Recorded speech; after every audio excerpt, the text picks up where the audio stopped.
So ఆ వీడియోలో చాలామంది మళ్ళీ అన్నను కలుసు అని చెప్పి నాకైతే కామెంట్లు చేశారు. నేనెళ్ళి కలసడానికి ఆ అన్న చాలా లాంగ్ ఉంటాడనమాట. ఆ అన్న దగ్గర దగ్గర 10 సంవత్సరాల నుంచి ఇక్కడ ఉన్నాడంట. ఆ అన్నని అడిగి కొన్ని విషయాలైతే తెలుసుకుంటా. ఆ అన్న ఇట్లా ఇన్నేళ్ళ నుంచి ఇక్కడ ఎలా ఉన్నాడు? ఎంత జీతము? అలాగే ఇక్కడ పరిస్థితి ఎలా ఉంది? ఇదంతా కూడా కొద్దిగా ఒక ఇంటర్వ్యూ లాగా తీసుకుందాము. అందుకే ఈ పెద్ద వీడియో అయితే చేస్తున్నా. వీడియో చేయడానికి కారణం ఏంటంటే నువ్వు 10 ఏళ్ల నుంచి ఉన్నావు కదా ఇక్కడ. అవును. 10 ఏళ్ళా? 11. 11 ఏళ్ళ నుంచి ఉండవు. సో నీ ఎక్స్పీరియన్స్ అనమాట ఇక్కడ ఎట్లా పరిస్థితి అనేది నేను అడుగుదాం అనుకుంటున్నాను. ఓకే. సౌదీ సిచ్యువేషన్ నాకైతే తెలియదు. సో నీ ద్వారా తెలుసుకుందాం అని చెప్పి అయితే ఈ వీడియో తీస్తానా. ఇక్కడ సౌదీలో ఏ ఏరియాలో ఉన్నానా? సౌదీలో అల్ గసీము బురేదా. రావడము గల్ఫ్ కంట్రీకి సౌదీకి వచ్చినావు? సౌదీకే వచ్చాను. ఒకే ఇంట్లో ఉన్నాను. అడగడం లేటు 2000 రియాలు పెట్టి బిజినెస్ క్లాస్ టికెట్ బుక్ చేసి పంపించినాడు. అంటే ఈ 1100తోనే నువ్వు 11 ఏళ్ళ నుంచి చేస్తున్నావు. నీకు సైడ్ ఇంకేమన్నా చేసుకుంటున్న అవకాశం ఏమైనా ఉందా, లేదంటే నువ్వు చేసుకుంటున్నావు ఏమన్నా? 11 సంవత్సరాల ముందు నీకు ఎవరు వీసా తీసినారు? దానికి నీకు ఎంత ఖర్చు వచ్చింది? 11 సంవత్సరాల కిందట అయితే నేను హీరో హోండా షోరూంలో బైక్ మెకానిక్ చేస్తున్నాను. తర్వాత ఇంట్లోకి వచ్చి పరిస్థితులు బాగాలేక నేను వినకుండా అది ఆతృత అంటారు కదా సౌదీ అనే లోపు, ఆ ఆతృతతో ఎలా ఉంటుందో సౌదీ అని చెప్పి వచ్చేసా. సో వీళ్ళు కద్దామాలు, డ్రైవర్లు ఇదంతా కూడా కలుసుకోవడానికి కోవేట్లో అయితే మాలియా ఉంది. నమస్తే అందరికీ, ఎలా ఉన్నారు? అందరూ బాగున్నారా? సో మొన్న ఒక అన్న వచ్చి నాకు కొన్ని సామాన్లు ఇచ్చినాడని చెప్పినా కదా. సో ఆ వీడియోలో చాలామంది మళ్ళీ అన్నను కలుసు అని చెప్పి నాకైతే కామెంట్లు చేశారు. నేను వెళ్ళి కలసడానికి ఆ అన్న చాలా లాంగ్ ఉంటాడనమాట. సో నాకు అక్కడ డ్యూటీ కూడా పడదు. ఆయనకు మాత్రం ఇక్కడ డ్యూటీ అయితే పడుతుంది. అంటే ఆయన ఇక్కడికి వస్తూ ఉంటాడనమాట జిద్దాలోకి. సో నేను ఆ కామెంట్లు చూసిన తర్వాత చాలా అన్నకైతే ఫోన్ చేసిన, మళ్ళీ ఎప్పుడు వస్తావునా అని. ఆయన అయితే సో ఈరోజు వస్తా అని చెప్పినాడు. ప్రజెంట్ అయితే అన్న వచ్చేసినాడు. వచ్చేటప్పుడు మళ్ళీ నా కోసం ఏదో తీసుకొని వచ్చినాడంట. నిజంగా అన్న అభిమానానికి హ్యాండ్సప్. సో అన్న పేరు వచ్చేసరికి వలి అనమాట. వలి కేఎన్ఎల్ అని చెప్పి ఒక ఛానల్ కూడా పెట్టుకున్నాడు. ఇక్కడ లోగో వేసా చూడండి. సో అన్న ఛానల్ కూడా సబ్స్క్రైబ్ చేసుకోండి, సపోర్ట్ చేయండి. ప్రజెంట్ అయితే అన్న బయట అయితే ఉన్నాడు. ఇప్పుడు టైం వచ్చేసరికి 11:30 అయితే అయింది. ఈ టైంలో అందరూ పడుకుంటారు. ఇంకా నేను బయటికి వెళ్ళినా కూడా వీళ్ళు నాకేం ఫోన్ చేయరు, ఎందుకంటే బీగాలు కూడా ఆల్రెడీ తీసేసుకున్నారు. సో ఈ వీడియో పెద్ద వీడియో ఎందుకు చేస్తున్నానంటే ఆ అన్న దగ్గర దగ్గర 10 సంవత్సరాల నుంచి ఇక్కడ ఉన్నాడంట. ఆ అన్నని అడిగి కొన్ని విషయాలు అయితే తెలుసుకుంటా. అన్న ఇట్లా ఇన్నేళ్ళ నుంచి ఇక్కడ ఎలా ఉన్నాడు? ఎంత జీతము? అలాగే ఇక్కడ పరిస్థితి ఎలా ఉంది? ఇదంతా కూడా కొద్దిగా ఒక ఇంటర్వ్యూ లాగా తీసుకుందాము. అందుకే ఈ పెద్ద వీడియో అయితే చేస్తున్నా. సో అన్న పరిస్థితి ఎలా ఉందో లాస్ట్ వరకు అయితే చూడండి. అన్న మాటలోనే విందాం. అన్న అయితే వచ్చినాడు. హాయ్ చెప్పమా. వాన కూడా పడుతుంది చూడండి, వాన పడుతుంది. అన్న వచ్చిన వేళ విశేషం అనమాట. సో అన్నని అడిగి కొన్ని విషయాలు అయితే తెలుసుకుందాము. అన్న బండి చూడండి, మొత్తం సామ్రాజ్యం అంతా ఈడే ఉంటుంది. ఇంకా మళ్ళీ తమ్మరు కూడా ఎత్తుకొచ్చాను నా కోసము. సో నాకు తమ్మరు ఈడైతే చాలా చూసి చాలా రోజులు అయింది. ఇప్పుడైతే తమ్మరు కూడా వచ్చింది మన కోసము. సో హాయ్నా. ఆయన ఎలా ఉన్నావు? బాగున్నానా? ఎలా ఉంది డ్యూటీ? పర్లేదు ప్రజెంట్.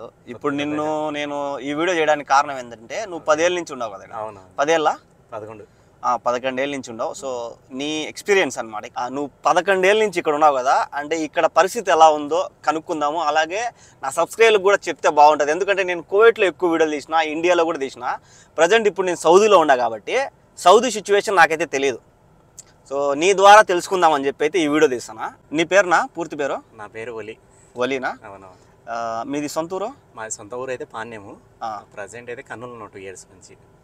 ఇక్కడ సౌదీలో ఏ ఏరియాలో ఉన్నానా? సౌదీలో అల్ గసీము బురేదానా? అల్ గసీం డిస్టిక్ బురేదాలో ఉన్నా. రావడము గల్ఫ్ కంట్రీకి సౌదీకి వచ్చినావు? సౌదీకే వచ్చాను.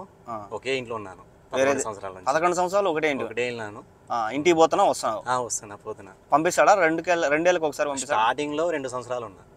తర్వాత ప్రతి సంవత్సరం వెళ్ళిన ఇంటికి. ఏదో ఒక పని పడుతూనే ఉంది, ఏదో ఒక విషయం ఇంట్లో జరుగుతూనే ఉంది, వెళ్ళాల్సి వస్తుంది, వెళ్తూనే ఉన్నా. పంపిస్తున్నాడు, నీకేం రిస్క్? నాకైతే ఏ ప్రాబ్లం లేదు. కపిల్ చాలా మంచివాడు, అందుకే 11 సంవత్సరాల నుంచి అదే ఇంట్లో ఉన్నా. నీకు పోయేటప్పుడు వచ్చేటప్పుడు టికెట్లు కూడా వేయడం కానీ? 10 సంవత్సరం వెళ్తున్నా కదా. అగ్రిమెంట్ అయితే 2 ఇయర్స్ ఉన్నది, 2 టికెట్లు. అందుకే 1 ఇయర్లో వెళ్తున్నా కాబట్టి 1 టికెట్ ఇస్తున్నాడు. పోయేటప్పుడు పెడతాడు, వచ్చేటప్పుడు నేను పెట్టుకుని వచ్చేస్తాను. ఇంకా నీకు 3 నెలల చుట్టికి శాలరీ ఇవ్వడము అట్లాంటి? అలా ఏముండదు సౌదీలో. 100%లో 90% ఎవరికి లేదు, ఎవరో 10%. నేను కూడా కువైట్లో చేసినామా. మామూలుగా కొన్ని ఇళ్లలో 3 నెలల జీతం ఇస్తారు సెలవు పోతే. నేను సెలవు పోయినప్పుడు కూడా మా సార్ 3 నెలల జీతం ఇచ్చేవాడు కువైట్లో. అప్ అండ్ డౌన్ టికెట్ ఇచ్చేవాడు. ఇట్లా అదే విధంగా కంపెనీలో కూడా ఇస్తారు. కంపెనీలో కూడా 3 నెలల జీతం మీరు 1 నెల 2 నెలల జీతం ఇస్తారు. సింగిల్ టికెట్ ఏమైనా ఇస్తారు, దాని గురించి అయితే నాకు తెలియదు. నేను కువైట్లో పనిచేసినప్పుడు నేను మొత్తం కువైట్లో అయితే 2 ఇళ్లలో చేసిన. సో ఫస్ట్ ఇంట్లో అయితే టికెట్ ఇచ్చేవాడు అప్ అండ్ డౌన్, రెండో ఇంట్లో మాత్రము నాకు 3 నెలల జీతం ఇచ్చేవాడు plus up and down ticket ఇచ్చేవాడు. అట్లా ఈ సౌదీలో ఎవరన్నా చెప్పింది నువ్వు విన్నావా, లేదంటే ఎవరికన్నా ఇచ్చింది నువ్వు చూసినావా? లేదన్నా, నేనైతే ఇంతవరకు ఎవరు చెప్పింది అయితే వినలేదు చుట్టికి పోతే శాలరీ ఇస్తారని. నేను మీ వీడియోస్ కువైట్లో చాలా మంది డైవర్స్ పెడుతున్నారు కదా యూట్యూబ్లో, వాళ్ళ చూసి నేను హ్యాపీ ఫీల్ అవుతుంది. నాకు కూడా చుట్టి పోతే శాలరీ వస్తే బాగుండు ఖర్చులో, కానీ ఇక్కడైతే ఎప్పుడు రాలేదు నాకు. నువ్వు ఆడే కానీ వినలేదు అసలు. ఏ డ్రైవర్ చెప్పాల 11 ఏళ్ళ నుంచి అస్సలు చెప్పలేదు, చెప్పలేదు. కంపెనీలో విషయం ఏమన్నా తెలుసా? కంపెనీలు కూడా అంతే, కంపెనీలు కూడా ఇరా. కంపెనీలు కూడా నేను చాలా మంది తెలిసిన వాళ్ళు ఉన్నారు పని చేసే వాళ్ళని కూడా అడిగి చూసి నేను చాలాసార్లు చుట్టి పోతే ఏమైనా శాలరీ ఇస్తారంటే ఇవ్వరని చెప్పారు. నేను విన్నా మా వాళ్ళు కంపెనీలో 1 నెల జీతం ఇస్తారని విన్నా. లేదు లేదు ఇవ్వరు. ఇవ్వరు. సరే నువ్వు 11 ఏళ్ళ నుంచి ఉన్నావు కదా? అవును. నీ శాలరీ ఎంతనా?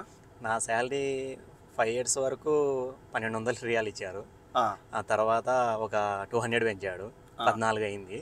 లాస్ట్ ఇయరే ఒక 100 పెంచాడు, 1500 శాలరీ నాకు.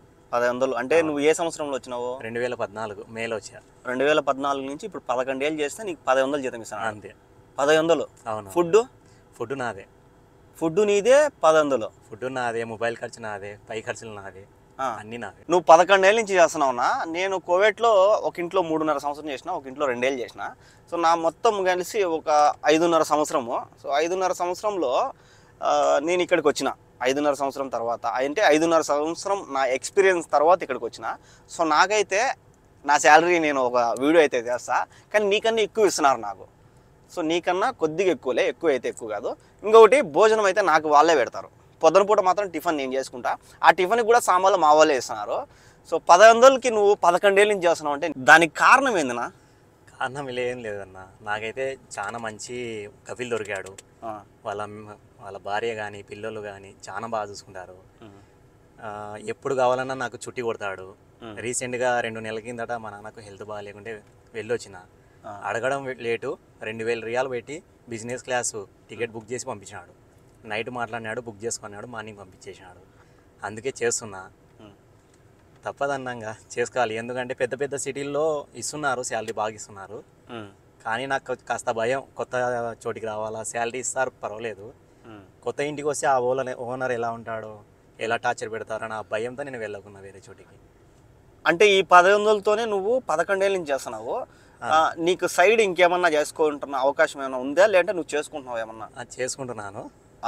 11 సంవత్సరాలు అయింది కదా, చెప్పా మా కాఫీలకి శాలరీ పెంచమని.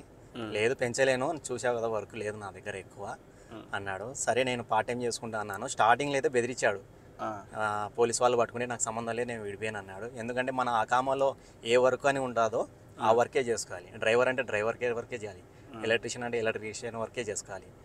అందుకే నాకు ముందే వార్నింగ్ ఇచ్చినాడు. కానీ రీసెంట్గా ఒక 2 years ముందు అడిగా మళ్ళీ ఇంకొకసారి, నాకు పెళ్ళి అయింది, నాకు ఇబ్బందిగా ఉంది, పాప కూడా పుట్టింది, నాకు చాలా ఖర్చులు ఉన్నాయంటే సరే చేసుకోమన్నాడు, జాగ్రత్తగా చేసుకోమన్నాడు. ప్రస్తుతం అయితే చేసుకుంటున్నాను. ఎంత చేసుకుంటున్నా అయితే చెప్పలేను, ఎందుకంటే అంటే శాలరీ కాకుండా నీకు పక్కన చేసుకుంటున్నావు కాబట్టి నీకు హ్యాపీ. ఇప్పుడు చాలా హ్యాపీ, ఏం ఇబ్బంది పెట్టరు, ఏం లేదు, చేసుకోమంటున్నాడు. సో గుడ్ పర్సన్ అనమాట. ఫ్యామిలీ అన్నావు కదా, ఫ్యామిలీ అంటేనే నాకైతే నా ఫ్యామిలీ కూడా గుర్తుకొచ్చింది. సో ఫ్యామిలీలో ఎవరెవరు ఉంటారు, నువ్వు ఎవరినైతే మిస్ అవుతున్నావో వాళ్ళకి ఏం చెప్పగలుగుతున్నావు, అంటే ఏం చెప్పాలనుకుంటున్నావు? ఈ 11 ఏళ్ళు నువ్వు ఇక్కడ కష్టపడినావు కదా, సో ఇదంతా కూడా నీ ఫ్యామిలీ కోసమే కష్టపడి ఉంటావు. సో వాళ్ళకి నువ్వేం చెప్పాలనుకుంటున్నావు, నువ్వు ఎవరినైతే మిస్ అవుతున్నావో వాళ్ళకి ఏం చెప్పాలనుకున్నావు చెప్పునా? ఫ్యామిలీలో అయితే ఎక్కువ అమ్మని మిస్ అవుతాను. 1.5 year ముందు నాకు కూతురు పుట్టింది, కూతుర్ని చాలా మిస్ అవుతున్నాను. 2 months బ్యాక్ అదే చుట్టికి వెళ్ళని చెప్పా కదా మా నాన్నకి హెల్త్ బాగాలేక, అసలు చాలా ఏడ్చాను. ఇప్పుడు కూడా ప్రతిరోజు పాప ఫోటోలు వీడియోలు చూసుకుంటూ ఏడుస్తున్నాను. తప్పదన్నంగా కష్టపడాలి కదా ఫ్యామిలీ కోసము, చేసుకుంటున్నాను. ఎక్కువ అంటే అమ్మ నాన్న కొంచెం హెల్త్ బాగాలేదు, వాళ్ళ దిగులు ఎక్కువ ఉంది నాకు. ఇంట్లో అయితే తమ్ముడు ఉన్నాడు, అదొక చిన్న ధైర్యం ఉంది నాకు. తొందరలో నా ఫ్యామిలీ కూడా పిలుచుకుంటాను. 2 years బ్యాక్ నా భార్యను పిలుచుకున్నాను, 10 months నాతోనే ఉండే. కపిల్ చాలా మంచివాడు, ఫ్యామిలీ వీసా ఇచ్చాడు, పిలుచుకున్నాను, నాతో పెట్టుకున్నాను రూమ్లో, ఏ ఇబ్బంది లేదు. ఇప్పుడు పాప కూడా పాస్పోర్ట్ చేయించి వచ్చాను. ప్రస్తుతం వీసాలు క్లోజ్ ఉన్నాయి, వీసాలు ఓపెన్ అయితేనే నా భార్య కూతుర్ని పిలుచుకుంటాను. అదొక్కటే బాధగా ఉంది, కూతుర్ని చూడలేకుండా లేకుండా. 11 సంవత్సరాల ముందు నీకు ఎవరు వీసా తీసినారు, దానికి నీకు ఎంత ఖర్చు వచ్చింది, అతని పేరు గుర్తుందా, ఇదంతా కూడా నాకు కొద్దిగా చెప్పునా. 11 సంవత్సరాల కిందట అయితే నేను హీరో హోండా షోరూంలో బైక్ మెకానిక్ చేస్తున్నాను. 2008 10th అయిపోయింది నాది. తర్వాత మా నాన్న బైక్ షోరూంలో చేర్పించాడు. పని నేర్చుకో, ఏదో ఒకటి పని ఉండాలి కదా అని చెప్పి ఒక 2014 వరకు వర్క్ చేశాను. తర్వాత శాలరీ చాలా తక్కువ ఇచ్చారు అక్కడ షోరూంలో. తర్వాత ఇంట్లోకి వచ్చి పరిస్థితులు బాగాలేక తెలిసిన మా పిన్ని ఉంది, మా పిన్ని చెప్పింది ఇలా సౌదీలో నాకు తెలిసిన వాళ్ళు ఉన్నారు వెళ్ళమని. ఇక్కడ నేను పని చేసే ఏరియాలోనే రసూల్ అని మా మామ ఉన్నాడు, దూర బంధువులు అవుతారన్న. వీసా తీశాడు, వీసా తీసి తీసుకొచ్చాడు అతనే 2014లో. చుట్టికి వస్తూ తీసుకొచ్చాడు. చెప్పాడు ఇప్పుడు రంజాన్ స్టార్ట్ అయింది వెళ్ళొద్దు అన్నాడు. నేను వినలేదు. రంజాన్ ఒక పొద్దులు ఐదు ఒక పొద్దు అయిపోయింది. నేను వినకుండా, అది ఆతృత అంటారు కదా సౌదీ అనే లోపు, ఆ ఆతృతతో ఎలా ఉంటుందో సౌదీ అని చెప్పి వచ్చేసా. వచ్చేసి 6 నెలలు ఏడ్చాను. 6 నెలలు చుట్టీలో ఉన్నాడు మా మామ. 6 నెలలు ఏడ్చా. మా మామ వచ్చినాక ఒక ధైర్యం వచ్చింది, నా అంటూ ఒక తెలిసిన వాళ్ళు ఉన్నారని చెప్పి. ఆయనకి ఎంత చెప్పినా ఎంత చేసినా ఆయన రుణం తీసుకోలేను. ఆయన వల్ల ఇప్పుడు ఒక పొజిషన్లో ఉన్నాను నేను. నాకు ఏ ఇబ్బంది ఉన్నా, మా కఫీ క్లోజ్ ఫ్రెండ్ అతను మా మామ. ఏ ఇబ్బంది ఉన్నా ఒక చిన్న ఫోన్ చేస్తే చాలు, వెంటనే నా ప్రాబ్లం క్లియర్ చేస్తాడు. ఒక చుట్టి పోవాలనుకున్నా, ఏది ఇచ్చినా, డబ్బు విషయమైనా కానీ ఏ విషయమైనా కానీ. ఇదే కాదు, ఒకసారి పోలీసులు పట్టుకోయారు నన్ను. ఎక్కడ? సౌదీలోనే. నేను మా మామ టిఫిన్ చేయడానికి అని మార్కెట్లో వెళ్ళాము. షార్ట్ వేసుకున్నాను, పర్సు పెద్ద ఉంది కదా పడిపోతుందేమని కార్లో పెట్టేశాను. కార్లో పెట్టి టిఫిన్ తిని వెళ్ళాను. అనుకోలేదు చెకింగ్ వస్తారని. చెకింగ్ వచ్చారు, పోలీసు వాళ్ళని చూసి భయపడి మళ్ళీ హోటల్లోకి వెళ్ళాను. ఒక కానిస్టేబుల్ చూసేశాడు నన్ను, చూడతా అంటారు కదా పోలీసులని, చూసేశాడు. డైరెక్ట్ వచ్చి నన్ను షర్టు పట్టుకొని బయటికి తీసుకొచ్చాడు. ఎందుకు పారిపోయినాను అని అంటే, ఇట్లా అదే ఐడి కార్డు నాది బండిలో ఉంది నా దగ్గర అన్నాను. వినలేదు వాళ్ళు. వచ్చి తీసుకొచ్చి బండిలో పెట్టినాడు నన్ను. మామకు తొందరగా నా కారు ఎక్కిసి పారేసాను, తొందరగా కార్లో నుంచి పారేసి, మామ తొందర తీసుకురా కామా అని చెప్పాను. తెచ్చాడు, తెచ్చి ఇచ్చినాడు వారాకు. ఇస్తే లేదు నాకు ఇవ్వద్దు, నేను తెంపేస్తా, ఎందుకు పెట్టుకోలేదు జోలు అని చెప్పి అన్నాడు. 5 years బ్యాక్ అనుకుంటాను. మొత్తం వన్ డే అంతా అక్కడనే ఉన్నాను జైల్లో. మా కఫీలు మా మామ ఇద్దరు తిరగని జైలు లేదు. దాదాపు 5-6 జైళ్ళు ఉన్నాయి ఊర్లో, మొత్తం తిరిగారు. లాస్ట్ ఈవినింగ్కి నేను కనబడినాను, తీసుకొచ్చారు మాట్లాడి. ఒక్కరోజు జైల్లో ఉన్నావు కదా, అంటే జైలు లోపల పెట్టలా, బయట పెట్టినారన్నావు కదా. సో అక్కడ నీ ఎక్స్పీరియన్స్ అంటే అక్కడ చూస్తుంటావు కదా వాళ్ళ అంటే పోలీసు వాళ్ళని కానీ, లేదంటే జైల్లో ఉండేవాళ్ళని కానీ, ఈ పోలీసు వాళ్ళు నిన్నేమైనా అనడం కానీ ఇట్లా ఏమైనా జరిగినాయా? అంటే నేను కొట్టడం కానీ, నేను తిట్టడం కానీ, నీ దగ్గర ఉండే డబ్బులు తీసుకోవడం, అందులో నువ్వు షార్ట్ వేసుకోమని అన్నావు. ఆ షార్ట్ అంటేనే వీళ్ళకి పడదు, సో ఆ షార్ట్ వేసుకోమన్నావు. ఇంకా నిన్ను ఏమైనా ఎగతాలు చేయడం కానీ, సో ఇట్లా ఏమైనా జరిగినాయా? పొద్దున్న నుంచి మధ్యాహ్నం వరకు అయితే వాళ్ళకి నాకు తెలిసి టార్గెట్ ఉండదు అనుకుంటా. ఒక పోలీస్ అతను వచ్చి ఇంతమందిని పట్టుకోవాలని చెప్పి నన్ను మధ్యాహ్నం వరకు కార్లో తిప్పాడు. మొత్తం సిటీ అంతా కార్ అంతా ఫుల్ చేసుకున్నాడు. పాకిస్తాన్ వాళ్ళను, బంగ్లాదేశ్ వాళ్ళను, మస్కడ్ వాళ్ళను అందరినీ ఫుల్ చేసుకున్నాడు. తీసుకెళ్ళి జైలు లోపల కూర్చోబెట్టినాడు. నా డీటెయిల్స్ అన్నీ తీసుకున్నారు. నా ఫోన్ గుంజుకున్నాడు. కార్లో ఎక్కడమే కార్లో సెల్ తీసేసుకున్నాడు. ఒక ఫోన్ కూడా చేసుకుని ఇవ్వలేదు నాకు. లొకేషన్ పంపుదామనే ఛాన్స్ కూడా లేదు మా సార్ వాళ్ళకి కానీ మా మామకి కానీ. వాళ్ళు చాలా ఇబ్బంది పడినారు. నన్ను అయితే ఏమనలేదన్న, పోలీస్ వాళ్ళైతే ఏమనలేదు. అందరూ నా వెంట వచ్చిన వాళ్ళు అందరు లైన్ కూర్చున్నారు. భోజనం టైం అయింది, భోజనం తెచ్చిచ్చినారు, భోజనం తిన్నాను. వాళ్ళు చెక్ చేసుకుంటారు కదన్న, ఆ కామన్ నెంబర్ ఐడి నెంబర్ చెప్పే వాళ్ళకు. అడిగితే ఎక్స్పైర్ కాలేదు నాది. ఎక్స్పైర్ కాలేదు కాబట్టి నాకేం ఇబ్బంది లేదు. మర్చిపోయినా అనే వల్లనే ఆ ఒక్క రీజన్ వల్లే తీసుకెళ్ళాను నన్ను. ఆ కామన్ లేనందుకు నా దగ్గర. అదొక్కటే కొంచెం ఎగతాళి చేశారు. అది 10,000 రియాల్ ఫైన్ వస్తుందంట. అది ఆ కామ ఎక్స్పైర్ అయినా ఆ కామ లేకపోయినా కానీ. అదొక్కటే మబ్రూక్ నీకు, అదే కంగ్రాచులేషన్, నీకు 10,000 ఫైన్ వచ్చిందని చెప్పి నన్ను కొంచెం ఆడుకున్నారు, భయపడిచ్చారు అంతే. తర్వాత మా కఫీలు వచ్చినాక అతను సైన్ పెట్టాక రిలీజ్ చేసేసిన. 10 ఏళ్ళ నుంచి ఉన్నావు కదన్నా, 10 ఏళ్ళ నుంచి నువ్వు ఇక్కడ ఏం నేర్చుకున్నావు? ఒకవేళ ఇక్కడికి రావాలి అని అనుకునే వాళ్ళకి నువ్వేం చెప్పగలుగుతావు? ఇప్పుడున్న జనరేషన్లో చాలామంది ఏంటంటే ఈ వీడియోలు చూసి, అంటే స్టార్టింగు చాలామంది యూట్యూబర్లు చాలా వీడియోలు చేశారు, వ్లాగ్స్ చేయడము, దాన్ని గెలకడం, నేను గెలికిన. సో చాలామంది ఏంటంటే నా వీడియోలు చూసి కానీ, లేదంటే ఇప్పుడున్న యూట్యూబర్లు వీడియోలు చూసి కానీ చాలామంది ఏంటంటే ఇక్కడికి వెళ్ళిన తర్వాత నేను కూడా వీడియోలు తీసుకుంటా, నేను కూడా వీడియోలు తీసుకొని మొత్తం నా జర్నీ దీనిలో పెడతా, నేను కూడా ఫేమస్ అయిపోతా అని అనుకునే వాళ్ళు కొంతమంది ఉన్నారు.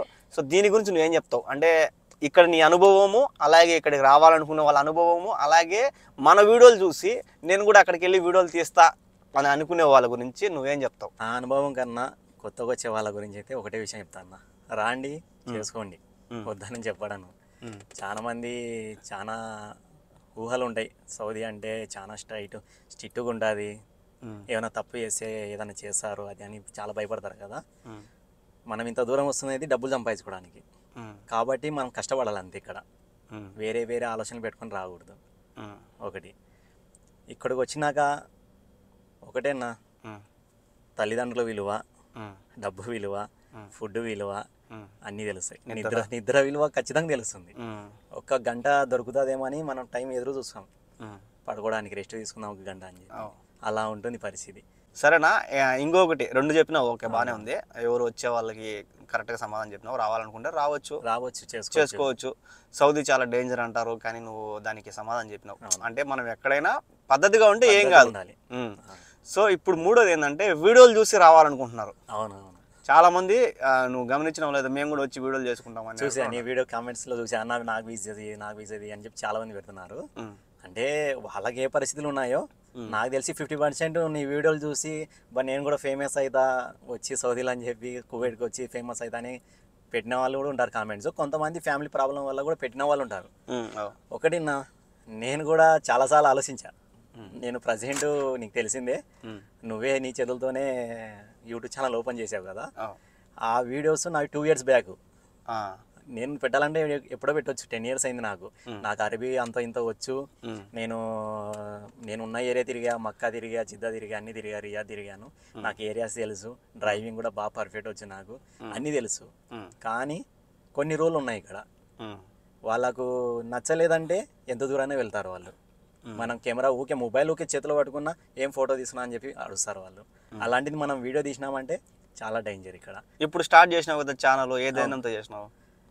ఏది ధైర్యం అంటే అదే అన్న, నాకు ఐడియా ఉంది కదా, ఏ ప్లేస్లో ఎక్కడ ఎలా తీయాలని నాకు ఐడియా ఉంది. 11 ఏళ్ళ నుంచి ఉంది కదా ఐడియా, కానీ ఎందుకు తీయాలనుకోలేదు? ధైర్యం చాలేదన్న, ధైర్యం చాలేదు. నాకు ఐడియా కూడా లేదు, నాకు అంతగా చెప్పేవాళ్ళు లేరు దాని గురించి. నువ్వు వచ్చి కువైట్ నుంచి ఇండియాకి వెళ్ళావు, మళ్ళీ సౌదీకి వచ్చావు. నువ్వు వచ్చాక నిన్ను చూసి నాకు ధైర్యం వచ్చింది, నువ్వు వీడియోస్ పెడుతుంటే సరే నేను కూడా ట్రై చేద్దాము. అందులో నేను మా కఫీల్ దగ్గరకు వచ్చాను, కఫీల్ హోటల్ ఉంది మక్కాలో, అక్కడ 10 days నుంచి ఉంటున్నా. నిన్ను కలుద్దాం ఒకసారి అనుకున్నా, కలిసాక నిన్ను అడిగి చూపించాను నా వీడియోస్ పాతవి. నువ్వు నా పర్ఫెక్ట్ చేసావన్నా, పెట్టేసే యూట్యూబ్లో అన్నావు. అదే నీకు చెప్పే నా ప్రాబ్లము, ఇలా అన్న నాకు ఐడియా లేదన్నాను. నాకు యూట్యూబ్ ఛానల్ ఓపెన్ చేసి ఇచ్చావు, చాలా థ్యాంక్స్ అన్న. నీ వల్ల కూడా సబ్స్క్రైబర్స్ వచ్చారు కొంతమంది. చాలా మంది కూడా వెంకీ అన్న వీడియో చూసి నా వ్లాగ్లో వచ్చా అని చెప్పి కామెంట్ చేస్తున్నారు. చాలా థ్యాంక్స్ నీ సబ్స్క్రైబర్స్ కూడా. నీకైతే నేను ఎప్పుడు ఆల్ ది బెస్ట్ చెప్తాను. థ్యాంక్ యూ అన్న, థ్యాంక్ యూ సో మచ్. నీ సపోర్ట్ ఎప్పుడు ఇలాగనే ఉండాలి ఖచ్చితంగా. నా తగినంత వరకు నేను కూడా సౌదీలో నీకు ఏ ప్రాబ్లం వచ్చినా నా చేతనేంత వరకు నేను కూడా హెల్ప్ చేస్తాను నీకు. లాస్ట్ అండ్ ఫైనల్నా, నువ్వు 11 ఏళ్ళ నుంచి ఉన్నావు కదా, నీకు ఏం బాధ అంటే నీకు బాధ అనిపించలేదా ఇక్కడ? అంటే ఏ సిచ్యువేషన్లో బాధ అనిపించింది? అన్నం కాడ అనిపించిందా, నిద్ర కాడ అనిపించిందా, లేదంటే ఎవరైనా నేను కొట్టడానికి వచ్చారా, లేదంటే నీ బండి నువ్వు తోలేటప్పుడు యాక్సిడెంట్ కానీ ఇట్లా కొన్ని జరుగుతాయి కదా, కొన్ని మిస్టేక్స్ జరుగుతాయి. మనిషి అన్నాక ఖచ్చితంగా ఏదో ఒక మిస్టేక్ చేస్తాడు. ప్రతి ఒక్క మనిషి, ఇప్పుడు డాక్టర్ అంటే ఒక మనిషిని చంపేస్తాడు, ఒక మనిషిని బతకనిస్తాడు. ఇప్పుడు డ్రైవర్ అంటే ఒక మనిషిని ఒక బండికి యాక్సిడెంట్ చేస్తాడు, కాపాడుతాడు, ఇవన్నీ ఉంటాయి కదా. సో అట్లాంటి జరిగినప్పుడు నీ ఫీలింగ్ ఏంది? నీకు అట్లాంటి జరిగినాయా? అన్న పర్ఫెక్ట్ ఎవరు ఉన్నారన్న, ఎంత ఒక 50 ఏళ్ళు డ్రైవింగ్ ఎక్స్పీరియన్స్ ఉన్నా కానీ జరుగుతాయి. నాకు కూడా 10 yearsలో 2 times యాక్సిడెంట్ జరిగింది. కానీ నేనైతే చేయలేదు. ఒకసారి బ్యాక్ సైడ్ వేరే అతను వచ్చి తగిలిచ్చాడు, చాలా డ్యామేజ్ అయింది. అది ఇన్సూరెన్స్ ఉండడం వల్ల అయిపోయింది, చేసి ఇచ్చేసినారు. ఇంకొకసారి కూడా రీసెంట్గా 2 years బ్యాక్ అయింది యాక్సిడెంట్. ఫ్రంటే అయింది, నాకు కాస్త ముక్కుకు స్టీరింగ్ తగిలింది. అది సీట్ బెల్ట్ ఉంది కాబట్టి ఓన్లీ ముక్కుకు ఒకటి తగిలింది, ఎక్కువ డ్యామేజ్ అవ్వలేదు బండి కూడా. అంటే ఇంకా నిద్ర కాడ కానీ నీకు బాధ అనిపించలేదా? ఇప్పుడు నిద్ర కాడ కానీ, అన్నం కాడ కానీ, ఈ డ్యూటీల కాడ కానీ, ఇంకెవరన్నా అంటే కొంతమంది సౌదీ వాళ్ళు కానీ, కువైట్ వాళ్ళు కానీ ఏంటంటే మనలాంటి వాళ్ళని చూసినప్పుడు కొద్దిగా మన దగ్గరకు వచ్చి ఎగతాళి పడతా ఉంటారు కదా, అట్లా ఏమన్నా సిచ్యువేషన్ బాధపడిన రోజులు ఏమైనా ఉన్నాయా? ఉంటాయన్న, చిన్న పిల్లలు ఉంటారు, వాళ్ళు ఎగతాళి చేస్తుంటారు. ఫుట్బాల్ ఎక్కువ ఆడుతుంటారు వీళ్ళు సందులలో. వాళ్ళు ఏమన్నా కానీ మనం పట్టించుకోకూడదు, సైలెంట్గా వాళ్ళకి ఎదురు తిరగడము అలా ఏం చేయకూడదు. మనం కారు వెళ్తుంటే కార్కి ఫుట్బాల్ వేసి కొట్టడము, అలా చేస్తుంటారు. పట్టించుకోకూడదన్న. ఇప్పుడు ప్రస్తుతం అయితే చాలా మారినారు చిన్నపిల్లలు కూడా. రెస్పెక్ట్ ఇస్తారు డ్రైవర్లను చూసినా కానీ. మా కఫీలే ఉన్నాడు, కొడుకున్నాడు అతనికి. డ్రైవర్ అని అంటే అనొద్దు, డ్రైవర్ అనొద్దు, అన్నా నన్ను పిలుచు అని చెప్తాడు. సూపర్. అంత బాగా చూసుకుంటాడు. మా కఫీల్ కూడా వాళ్ళ ఫ్రెండ్స్ కూడా చెప్తాడు, నా తమ్ముడు అని చెప్తాడు. ఇప్పుడు అన్నం కాడ కానీ నిద్ర కానీ నీకు డ్యూటీల కాడ కానీ ఏమన్నా బాధ వేసిందా? ఉందన్న, జరుగుతాయి, తప్పదు. ఇంకా ఇంత దూరం వచ్చినాము, కష్టపడేదా? వాళ్ళు చెప్పింది చేయాలి. వాళ్ళకి ఎదురు తిరిగినామా మనం ఇక్కడ డ్యూటీ చేయలేము. మనకు ప్రెజర్ ఇంకా డబల్ ఇస్తారు, రిస్క్ పెడతారు. రిస్క్ చాలా ఉంటుంది. అంటే కొట్టడం కానీ లేదంటే తిట్టడం కానీ, ఎవరినన్నా కొట్టింది కానీ అట్లాంటి ఏమన్నా చూసినావునా? కొట్టింది నాకైతే ఇప్పుడు వరకు అయితే ఏం జరగలేదు నా దేవుని దయ. అంటే 11 ఏళ్ళ దాకా నువ్వు ఎవరి దగ్గర వినలేదా ఎవరిని కొట్టింది కానీ? చూశాను నన్ను ఎదురుగానే. యూపీ అబ్బాయిది, మా మేడం వాళ్ళ అక్కడే ఎవరు అబ్బాయి. కొన్ని రోజులు ఏమైందంటే అబ్బాయి చుట్టి నుంచి వచ్చాడు, రూమ్ లేదు, దొరకలేదు. నాతో ఉన్నాడు, ఒక 6 నెలలు ఉన్నాం ఇద్దరం కలిసి. మా రూమ్ ఎదురుగానే సౌదీ అతను ఉన్నాడు, వాళ్ళ ఫ్యామిలీ ఉంది. ఈవినింగ్ అయితే కొంచెము లేడీస్ కూడా కొంచెం డోర్ ఓపెన్గా ఉంటుంది, కూర్చొని ఉంటారు లోపల హాల్లో. వాళ్ళకి ఇబ్బంది అయింది మేము ఇద్దరం ఉండడం వల్ల. అదే ఏమంటారు దాన్ని, సేఫ్టీ లేనట్టు అనిపించింది వాళ్ళకు. ఏదో ఒకటి కారణం దొరుకుతుంది కదా అని చెప్పి ఎదురు చూశాడు అతను, సౌదీ అతను. మా ఫ్రెండ్ వాళ్ళ కఫీలు ఏం చేశాడంటే బంపర్ ఊడిపోయింటే గమ్ కలిపించాడు దానికి.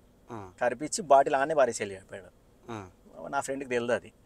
నిద్ర లేచాడు సాయంత్రం 4 గంటలప్పుడు, మధ్యాహ్నం పడుకొని కారు దగ్గరికి వెళ్ళాడు. అతను ఎదురు చూస్తున్నాడు ఎప్పుడు వస్తాడు అని చెప్పి. ఫస్ట్ నేను వెళ్ళా బయటికి, ఎవరిది కారు అన్నాడు. నా ఫ్రెండ్ అన్న పిలుసు అన్నాడు. వాడు ఓన్లీ టవాల్ కట్టుకొని పని మీదనే వెళ్ళినాడు బయటికి. వాడిని ఏం అడగలేదు, చెంపకేసి దాదాపు 7-8 సార్లు కొట్టాడు. చెంప ఎర్రగా అయింది, వాసిపోయింది ఇలా. వానికి ఒక్క సెకండ్ నిద్రలో లేచి వచ్చాడు, అర్థం కాలేదు ఏం. అతను తిరిగి కొట్టినాడా? లేదన్న. కొడుతూనే ఉన్నాడు, కింద పడుతున్నాడు. ఎంత గట్టి కొడుతున్నాడు అంటే కొడుతానే కింద పడుతున్నాడు వాడు. నేను విడిపిద్దామంటే నాకు అంత ధైర్యం లేదన్న. ఎందుకంటే ఇండియా అయితే మనం ఏదో ఒకటి చేస్తాం, ఇక్కడ ఏం చేయలేము. ఏమో ఏం తప్పు నాకు కూడా ఐడియా లేదు ఎందుకు కొడుతున్నాడు. అందుకు నేను కూడా మధ్యలో అడిగినా కూడా మనల్ని కూడా ఐడియా చేస్తారు. నేను ఆడికి చెప్తూనే ఉన్నా, ఆపేయండి ఖలాస్ అని అంటున్నా. వినకున్నాడు. దూరం పో అని చెప్పి నన్ను అరుస్తున్నాడు. కొట్టినాక చెప్పినాడు, కారు ఇక్కడ నుంచి ముందు నువ్వు అని చెప్పినాడు. వాడు కారు తీసి పక్కన పెట్టుకున్నాడు. ఏడిసి వాళ్ళ కఫీల్కి ఫోన్ చేసినాడు. వాళ్ళ కఫీల్ ఫ్రెండ్ హ్యాండ్ అతనికి, అది వానికి కూడా తెలియదు. వాళ్ళు ఏం మాట్లాడుకున్నారో ఆ రోజు సాయంత్రమే రూమ్ కాల్ చేసినాం, ఇద్దరం కాల్ చేసినాం. నా రూమ్ నేను కూడా కాల్ చేసి వెళ్ళిపోయినా అక్కడ. ఇప్పుడు ప్రతి ఒక్క కంట్రీలో అంటే కువైట్లో కావచ్చు, ఇంకా ఒమాన్ కానీ, లేదంటే ఇంకా ఖత్తర్ కానీ, దుబాయ్ కానీ, ప్రతి ఒక్క చోట ఖద్దామాలు ఉంటారు, అంటే పని వాళ్ళు ఉంటారు కదా. అట్లా సౌదీలో కూడా చాలా వరకు మనోళ్ళు ఉండరు, కానీ ఎక్కడ ఉంటారో కూడా కనపరారు. ఇక్కడ మన తెలుగు డ్రైవర్లు కూడా ఎక్కడ ఉన్నారో కనపరారు. సో వీళ్ళు ఖద్దామాలు, డ్రైవర్లు ఇదంతా కూడా కలుసుకోవడానికి కువైట్లో అయితే మాలియా ఉంది.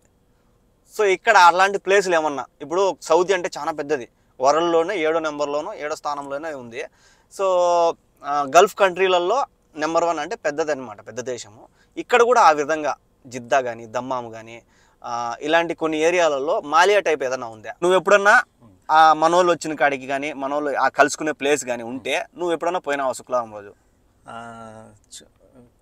ఒక్క విషయం అన్నా, సౌదీలో శుక్రవారం చుట్టి ఉండదు ఎవరికి, డ్రైవర్లకు ఉండదు, ఖద్దామాలు ఉండదు, ఎవరికి ఉండదు. ఇంట్లో పనిచేసే వాళ్ళకు, కంపెనీలో పనిచేసే వాళ్ళకైతే హాలిడే దొరుకుతుంది శుక్రవారం రోజు. వాళ్ళు అదొక్క రోజే దొరుకుతుంది కాబట్టి వాళ్ళు ఏదో అవుట్ సైడ్ ఉంటారు కాబట్టి సిటీకి వాళ్ళు వస్తారు ఏదైనా షాపింగ్ చేసుకోవడానికి, ఏమైనా కూరగాయలు కొనడానికి వస్తారు. అదొక్క రోజే దొరుకుతుంది కాబట్టి వాళ్ళకు. అంటే ఏ ప్లేస్ అది? మార్కెట్స్ ఉంటాయన్న. ఇప్పుడు అంటే మాలియా సపరేట్ గా మాలియా అనే ఆ టైప్ ఏమి ఉండదు. ఇప్పుడు జిద్దాలని ఒక ఏరియా అని అలా ఏముండదు, ఏం లేదు. రియాద్లో అని ఒక ఏరియా, రియాద్లో అయితే ఉంది ఒకటి, బత్తా అనుకుంటా ఉంది. నేనున్న ఏరియా అయితే కేరళ మార్కెట్ ఖూబేబ్ అంటారు. దానిలోనే మొత్తం చుట్టిపోయేటప్పుడు షాపింగ్ చేస్తాము. మాలియాలో ఇలా చేస్తారో అలాగే ఒక చిన్న ఏరియా అంతే. అక్కడికి రియాద్లో కూడా బత్తా అని ఉంది, అది కూడా అంతే. అంటే మాలియా టైప్ లేదంటావు? మాలియా టైప్ లేదు, అంత కలుసుకునేంత అస్సలు లేదు. నేను వచ్చిన కొత్తలో అయితే మా మామతో పాటు మార్కెట్ వెళ్తుండి, అక్కడ తెలుగు వాళ్ళు ఒక చోట కూర్చునే వాళ్ళు, యూపీ వాళ్ళు ఒక చోట, పాకిస్తాన్ వాళ్ళు ఒక చోట, అలా కూర్చునే వాళ్ళు. రాను ఇప్పుడు అసలు ఎవరు కలవడం లేదు, ఎవరో ఫ్రెండ్స్ వరకు కలుసుకుంటున్నారు అంతవరకు. చూశారు కదా, వలి అన్న అయితే 11 సంవత్సరాల అతని ఎక్స్పీరియన్స్ అయితే ఇక్కడ ఎట్లా జరిగింది ఏం కథ అనేది అన్ననైతే ఒక చిన్న ఇంటర్వ్యూ లాగా ఇక్కడ పరిస్థితి అయితే మీ అందరికీ చెప్పడం జరిగింది. నాకు కొన్ని డౌట్లు అయితే ఉన్నాయి. అంటే నేను ఇక్కడికి వచ్చిన తర్వాత నాకు కొంతమంది అయితే కామెంట్లు చేసినారు. అంటే జావేద్ దాంట్లో కూడా కామెంట్లు చేసినారు. సో జావేద్ దాని గురించి వీడియో కూడా పెట్టినాడు. అదేంటంటే నేను వచ్చింది జిద్దా, అంటే జిద్దా అని ఏరియా. ఇక్కడ మక్కాకి మదీనాకి వీటన్నిటికీ ఈ రోడ్డు నుంచి అంట పోయేది. నాకు తెలియదు దాని గురించి. సో చాలామంది నువ్వు హిందూ కదా నీకు ఎలా ఇచ్చినారు అక్కడ జాబు, జావేద్ని కూడా ప్రశ్నించాడు. బ్రో అతను హిందూ కదా నువ్వు ఎట్లా తీసినావు అక్కడ వీసా అని చెప్పి చాలామంది కామెంట్లు చేసిన. దానికి జావేద్ అయితే వీడియో చేసినాడు. సో అన్న మాటల్లో అది మనం విందాము. నేను హిందూ కదా నాకు ఇక్కడ జాబ్ ఎలా వచ్చింది అంటే అన్నకు తెలుసు వీసా ఎట్లా వచ్చిందో, కానీ హిందూ అనే అతను ఇక్కడ జిద్దాలో వర్క్ చేయడం తప్ప లేదంటే నేను రావడం తప్ప. సో దీని గురించి అన్న మాటలు ఏందాము ఫైనల్గా చెప్పునా. నువ్వు వచ్చింది జిద్దా అన్న, సౌదీలో ఎక్కడైనా రావచ్చు నువ్వు. ఓన్లీ మక్కా బార్డర్ ఉంటుంది, బార్డర్లో బోర్డు కనబడుతుంది ఒకటి, నాన్ ముస్లిం నాట్ అలౌడ్ అని ఉంటుంది. ఆడి వరకే నువ్వు ఎంటర్ అవుతావు, ఆ బోర్డు దాటి వెళ్ళలేవు అంతే. అంతేగాని ఈ పక్కంతా ఏ హిందూ అయినా కానీ క్రిస్టియన్ అయినా కూడా రావచ్చు, ఏ సంబంధం లేదు. మదీనా కూడా ప్రజెంట్ అలో చేస్తున్నారు. మదీనా చాలా మంది టూరిస్టులు కూడా చూసింటావు, యూట్యూబర్స్ వచ్చి వీడియో తీస్తున్నారు. మక్కాకైతే అలవ్ లేదు, నాన్ ముస్లిం అలవ్ లేదు. అంటే జిద్దా ఏరియాలో చేసుకోవచ్చు కానీ కామెంట్లలో జిద్దా హిందూ కదా అతనికి ఎట్లా జిద్దాకి సంబంధం లేదు. మక్కాకి జిద్దాకి ఎంత దూరం ఉంటుందన్నా? 100, 105, 110 అంతే. అంటే అంత దూరంలో ఉన్నా నేను. అంత దూరం ఉన్నాం. మదీనా నీకు చాలా దూరం ఉంది, 400 కిలోమీటర్లు ఉంటుంది అనుకుంటా. దూరంగానే ఉన్నాం. అంటే జిద్దా అనే ఏరియా నుంచే పోతారు అందరూ. ఇప్పుడు చూసింటావు నువ్వు, మన ఇండియాలో కూడా కొన్ని దేవస్థానాల మీద ఫ్లైట్లు పోకూడదని ఉంది. అలాగనే మక్కాలో కూడా జిద్దాకి వచ్చి మసీద్ పై నుంచి ఫ్లైట్లు పోకూడదని. మక్కాలో ఎయిర్పోర్ట్ లేదు, రైల్వే స్టేషన్ ఉంది అంతే, బస్ స్టాప్ ఉంది అంతే, ఎయిర్పోర్ట్ లేదు. ఎవరైనా ఉమ్రా చేయాలి, హజ్ చేయాలంటే జిద్దాకి రావాలి. ఇంటర్నేషనల్ ఎయిర్పోర్ట్ ఉంది ఇక్కడ. నీ రూమ్ నుంచి దగ్గరే 10 కిలోమీటర్ల దూరం ఉంది, నువ్వు కూడా వెళ్ళొచ్చావు. ప్రతి ఒక్కరు ఉమ్రా చేయాలన్నా హజ్ చేయాలన్నా జిద్దాలో దిగుతారు, జిద్దా నుంచి మక్కా వెళ్తారు. అంటే జిద్దాకి మక్కాకి సంబంధం లేదు, దూరం అంతే, దూరం. ఓన్లీ ఎయిర్పోర్ట్ ఉంది అంతే ఇక్కడ. మీరు అడిగిన కామెంట్కి కూడా అన్న అయితే కరెక్ట్ సమాధానం అయితే ఇచ్చినాడు. ఎందుకంటే అన్న ముస్లిము ప్లస్ ఇంకోటి ఏంటంటే 11 సంవత్సరాల నుంచి ఇక్కడ ఉన్నాడు కాబట్టి మొత్తం తెలుసు. సో ఈ వీడియో మీ అందరికి నచ్చింది అనుకుంటా. ఇలాంటి వీడియోస్ ఇంకా కూడా కొంతమందిని అయితే ఇక్కడ పనిచేసే వాళ్ళని కానీ లేదంటే ఇంకా బయట పనిచేసే వాళ్ళు కానీ వీళ్ళని కూడా కొంతమందిని అయితే మన ఛానల్లో ఇంటర్వ్యూ లాగా ఒక చిన్న వీడియో అయితే తీసుకుంటా. ఇక్కడ పరిస్థితి తెలియాలి కాబట్టి జనాలకి నేనైతే వీడియో తీసుకుంటా. అన్న అయితే ఫుల్ హ్యాపీ అనమాట. 11 సంవత్సరాల నుంచి ఉన్నాడు.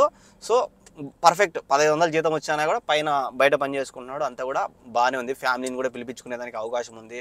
సో అంతా బాగుంది అన్నకైతే. సో ఈ వీడియో ఎలా అనిపించిందో కామెంట్ చేయండి. అలాగే ఇలాంటి వీడియోస్ కోసం మన ఛానల్ సబ్స్క్రైబ్ చేసుకోండి, మర్చిపోకండి. అన్న ఛానల్ కూడా ఉంది. అన్న ఛానల్ పేరు చెప్పు. నమస్తే, సలాం అలైకుం అందరికీ. చూసారుగా నా జర్నీ ఎలా ఉందో 11 సంవత్సరాల నుంచి. నా జర్నీ ఎలా ఉందో ఒకసారి కామెంట్ చేయండి. నేను కూడా చాలా హ్యాపీగా అవుతాను చూసి. అలాగే నేను ఇన్ని సంవత్సరాలు అయితే యూట్యూబ్ ఛానల్ ఓపెన్ చేయలేదు, నాకు ఐడియా లేదు యూట్యూబ్ ఛానల్ గురించి. అన్న కలిసాక అడిగాను, అన్న నా దగ్గర వీడియోస్ ఉన్నాయి, చాలా రోజుల నుంచి వ్లాగ్ తీసుకున్నా, నాకు కూడా ఇంట్రెస్ట్ ఉంది అని చెప్పి చూసి అన్న ఓకేనా బాగా తీసావు పెట్టేసి అన్నాడు. అన్న యూట్యూబ్ ఛానల్ కూడా ఓపెన్ చేశాడు. నా యూట్యూబ్ ఛానల్ కూడా విజిట్ చేయండి, నా వీడియో చూడండి, నా జర్నీని కూడా సపోర్ట్ చేయండి, నా ఛానల్ కూడా సబ్స్క్రైబ్ చేయండి. ఛానల్ పేరునా? నా ఛానల్ పేరు ఒలి KNL అని వస్తుందండి. సో మీరు సడన్గా నేను రిప్లై ఇవ్వడం అంటే నేను రిప్లై లేదులే, నువ్వే నాకు షాక్ ఇచ్చినావు. సో నువ్వు దాన్ని అంత గట్టిగా ఎందుకు అంత బిగించుకున్నావు? నన్ను కలసాలా, నీతో మాట్లాడాలా, నీతో నేను పరిచయం పెంచుకోవాలని ఎందుకు? అవునవును, ఒకటేనా నా మనసులో ఉండే నీతో హెల్ప్ తీసుకోవాలని. నా మనసులో కూడా ఒకటి ఉంది, నువ్వు కొత్తగా వచ్చినావు, ఎవరైనా కొత్త వాళ్ళు వస్తే కొంచెం ఇబ్బందిగా ఉంటుంది. మనకు తెలిసిన వాళ్ళు అందులో మన తెలుగు అతను కలిసినాడంటే ఆ హ్యాపీనెస్ వేరే ఉంటుంది. ఇది కువైట్ కాదు, ఇది లేదంటే వేరే కంట్రీ కాదు, సౌదీలో నీకు కూడా తెలుసు కనబడరు, తెలుగు వాళ్ళు కనబడరు, చాలా తక్కువ. ఎందుకంటే అంత ఫ్రీడమ్ కూడా ఇవ్వరు. చెప్పే కదా ఫ్రైడే హాలిడే ఉండదు, ఏముండదు.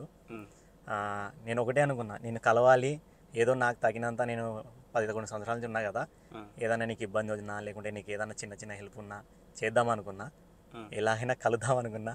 ఒక చిన్న షార్ట్ వీడియోలో నువ్వు సిమ్ది చూపించావు, అది ఎవరు కనుకోలేరు. నేను చాలా షాక్ అయిపోయాను, మైండ్ బ్లాక్ అయిపోయింది నాకు.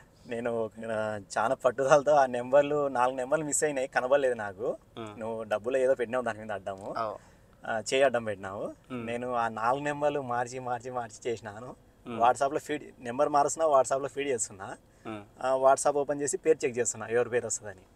ఫైనల్గా నీ పేరు కనుక్కున్నాను. నీకు డైరెక్ట్ చేయలేదు, ఎందుకంటే అవును. నీ సేఫ్టీ కదా నీ నెంబరు. ఫస్ట్ ట్రై చేసిన ఇన్స్టాగ్రామ్లో, యూట్యూబ్లో అన్నిట్లో ట్రై చేసిన. జావిద్ కూడా మెసేజ్ చేసినాను. నీకు ఎన్నో కామెంట్స్ వస్తుంటాయి, అబ్జర్వ్ చేసి ఉండరు.